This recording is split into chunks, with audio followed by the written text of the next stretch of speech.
Okay, good day. Today we will be discussing about pumps. Uh, Objective number 3: determine the effective use of pumps and pumping system to various deck operations. So 3.1: explain the operating principles of pumps and its pumping system. As you can see in the picture, we have here the diesel engine. Yeah, this one is the diesel engine. This one. We have the main engine, and then it is connected to a reduction gear, a gearbox, and then the gearbox is connected to the propeller, and the other side of the gearbox is connected to a shaft generator. Okay, and then we have our energy switchboard. So we have the main switchboard in engine room. We have the generators, three generators, and then we have a battery storage or battery pack. Okay, and then we have another switchboard for the cargo. This kind of ship is for tankers. So as you can see, there is a cargo switchboard, and then this cargo switchboard is connected to different this one cargo pumps.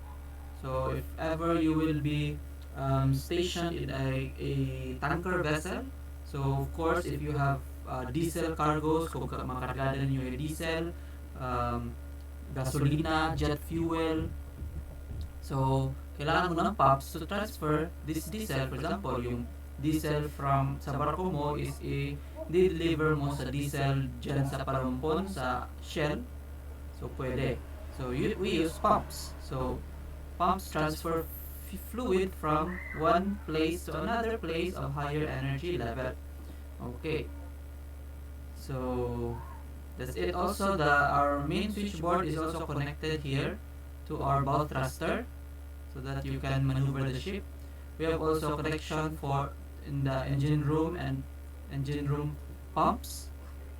But for deck, so for deck officers or especially the chief mate, the third mate, second mate, so if they want to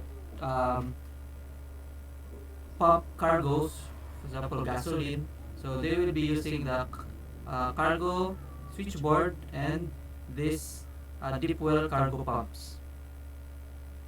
Also, we have here deep well ballast pumps. So if you want to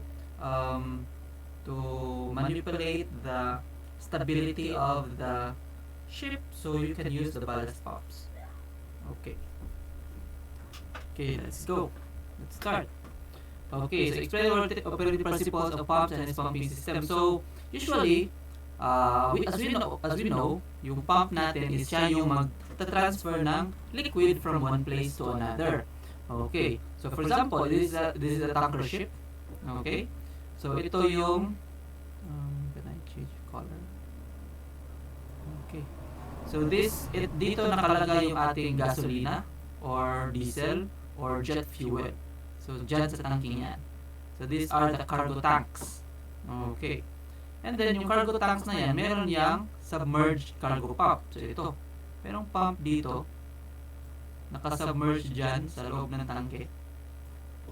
And then if you want to transfer the liquid from the tank to shore, so you can use this one and then you can connect it to shore. So punta dun sa petrol. Pwede petrol or Shell kaya or Caltex, di ba? Or for example, kung kukuha ka naman ng or for example, yung langis mo dito or yung gasoline mo dito is transfer mo sa kabilang tangke na empty, for example.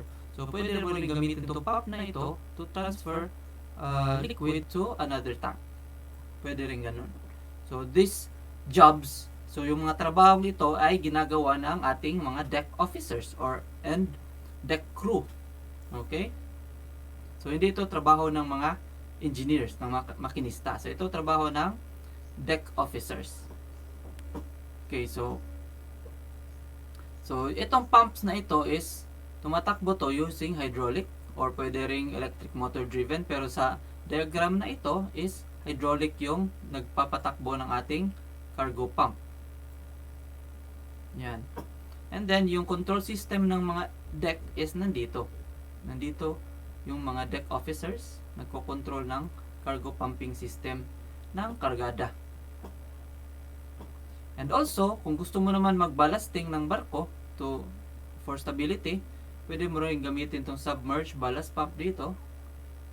Diyan, gamitin mo. Pwede kang kumuha ng tubig mula sa ballast pump, ipapump out mo sa labas, or kukuha ka ng yung suction mo is sa labas, ipapasok mo dun sa loob ng barko, sa mga ballast tanks, or maglilipat ka lang ng seawater from one ballast to ballast tanks, pwede rin yun. So, gamit mo naman is the ballast pump. And then these pumps, pag tanker kasi, usual sa tanker, di sila masyadong gumagamit ng electrical na mga pumps, electrically driven pumps, kasi it may kasi prone sa explosion pag may electricity, di ba? So, usual, ginagamit nila is hydraulic power unit. Pero meron namang iba gumagamit naman ng motor, pero syempre dapat yung ginagamit na motor or electric motor is intrinsically safe electric motors na pwede for tankers.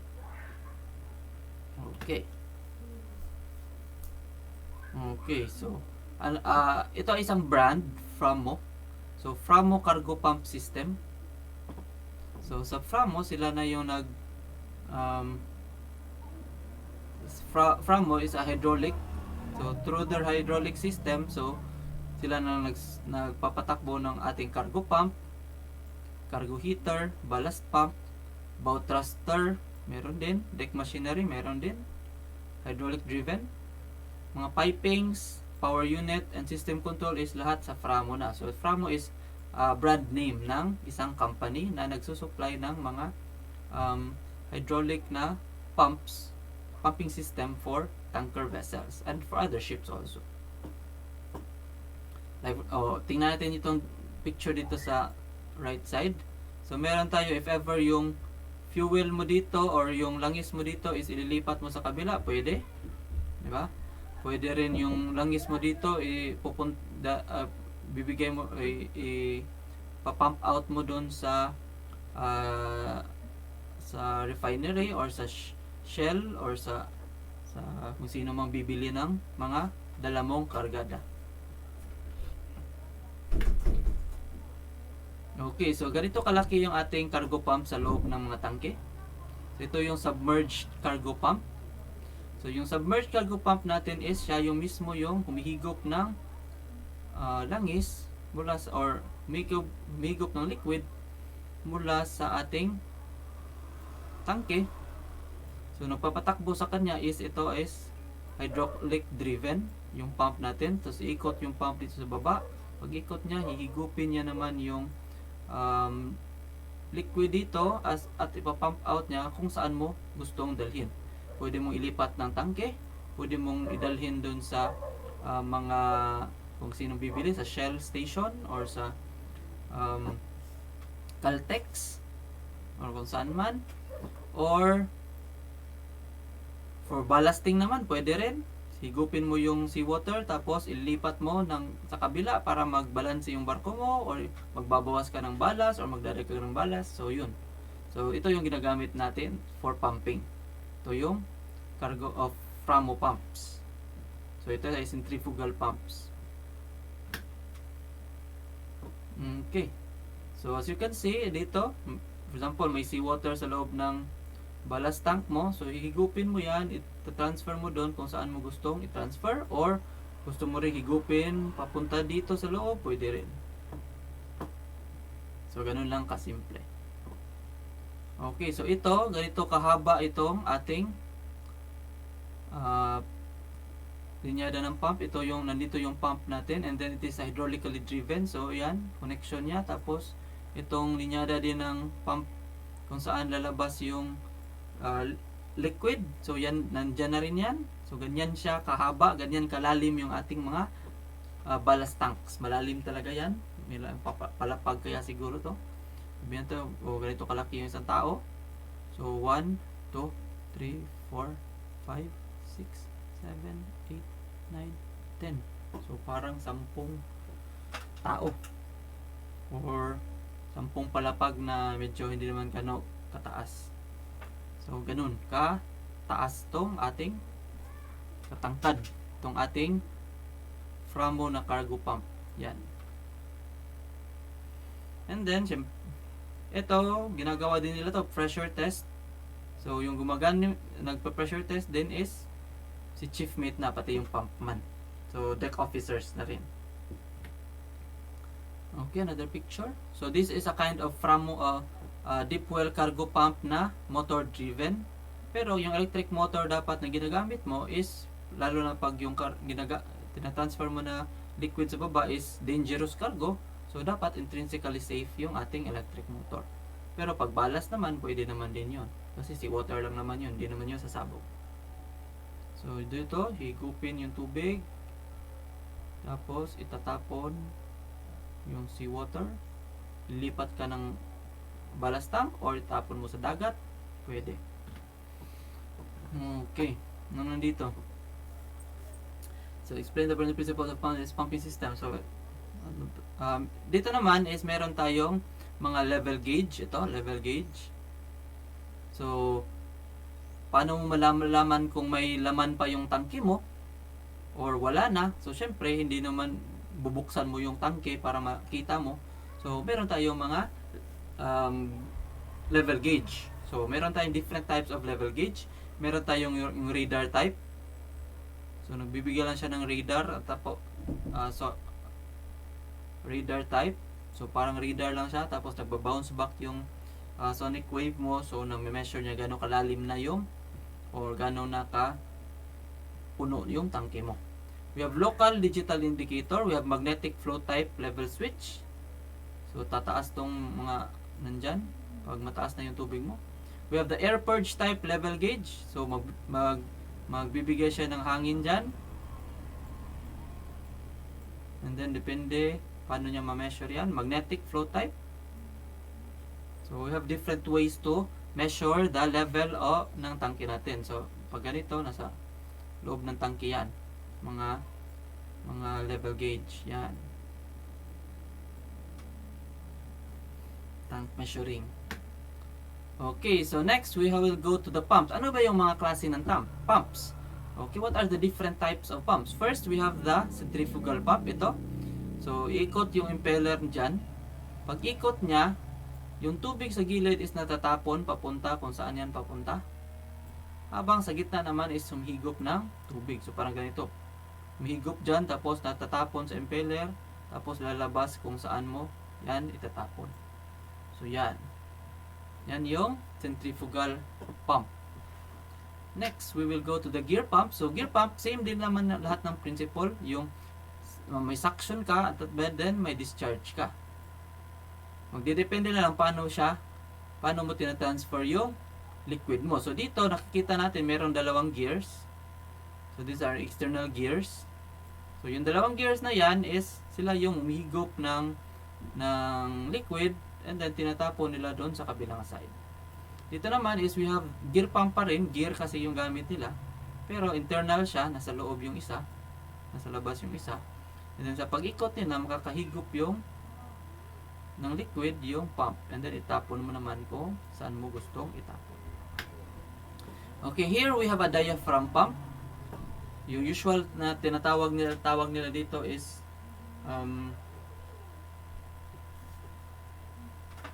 kalimutan ko, diaphragm pump. So this diaphragm pump is parang mayroong diaphragm sa both sides dito. Ito diaphragm ito at ito diaphragm. So pag yung diaphragm is pumunta doon sa right side, so nagkakaroon dito ng suction. So dito ito. Okay, tingnan natin. Inlet dito. Tapos nagkakaroon ng inlet, open, then discharge. Ganun. Dito naman, pag sa kabila naman yung gumagalaw, so kabila, nagkakaroon din ng in and out ng tubig. Tapos may bola dyan. Yan. So, yan yung nagiging valve niya. So, linisin mo natin. Okay. So, first, let's tingnan natin. Okay, pagpasok ng inlet dito, pag yung itong diaphragm dito is pumunta sa left side, yung bola is umaangat dito sa baba, umaangat yung bola and then nakakapasok yung tubig. Diyan. Tapos, pag yung diaphragm naman is pumunta sa right side, itutulak niya yung tubig dito sa loob, magsasarado itong bola sa baba and then magbubukas yung bola sa taas, itutulak niya. So, doon, lalabas. So, parang ganun yung kanyang sistema. So, usually ito, kasi diaphragm siya, so, kaya niya yung, especially pag yung diaphragm mo is, ginagamit is, kaya yung chemical, so pwede siyang gamitin for chemical or corrosive fluids, yung ating diaphragm pump. Next, you go to the piston pump. So parang engine lang siya, may piston dito. So yung piston, pag bumaba yung piston, nagkakaroon ng higop, and then pag umakyat yung piston, nagkakaroon ng discharge naman doon sa taas. So ganun lang kasimple yung ating piston pump. Next, we have the peristaltic pump. So grabe yung design niya. So ganyan. So naiipit niya yung parang tube dito, naiipit niya. At tapos yung tubig or yung liquid dyan is nadadala niya sa kabilang side. So ganun yung style niya, peristaltic. Parang iniipit niya yung kanyang hose para matulak sa kabilang side ng sa discharge. Okay, next we have the axial flow pump. Para siyang propeller. So pag ikot ng propeller, syempre higupin niya yung liquid and then itatapon niya doon kung saan niya gustong itapon. So paakyat pala to yung kanyang tapon. Axial flow pump. So parang propeller lang dito na dumadaan yung dagat and then napapabilis niya yung pagtakbo ng liquid pa taas. Okay, we have the vein pump. So parang gear siya pero yung veins niya ito, may mga veins yan na natatapon papunta sa gilid. Pag natapon yan papunta sa gilid, nagkakaroon ng transfer ng liquid dito papunta sa kabilang side. Next, we have the screw pump. So, this is a twin screw pump. So, sa screw dumadaan yung liquid and then umiikot dyan hanggang sa lumabas siya dun. Wala siyang choice, dun siya lalabas. So, that is a screw pump. Next, we have the ejector pump. So, ang kagandahan, ito injector pump is, ito yung usual ginagamit natin ng mga deck officers natin sa firefighting, sa pag-suction sa emergency pump.